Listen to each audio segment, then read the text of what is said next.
मुक्त गोठा हा पूर्वेला असावा, सूर्याकडच्या बाजूला मुक्त गोठा असावा.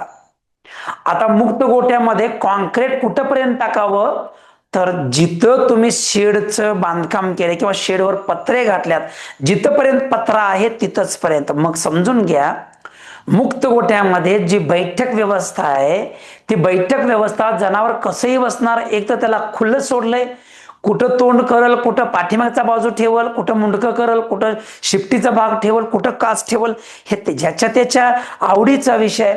तर कॉन्क्रीटची रुंदी ही 14 फूट असावी, 4 इंच जाडीचं कॉन्क्रीट असावं, उतार 1.5 इंचाचा असावा आणि पाठीमागच्या बाजूला 1 फुटाची मुताची गटार असावी. आणि तिथून पुढं जो मुक्त गोठ्याचा स्पेस आहे, जागा आहे, ही मुरमाची असावी, चांगले खडे वगैरे बसवलेले असावे, मजबूत असावे, खड्डे पडलेले नसावेत, अशा क्वालिटीचं मुक्त गोठ्याची बैठक व्यवस्था असावी.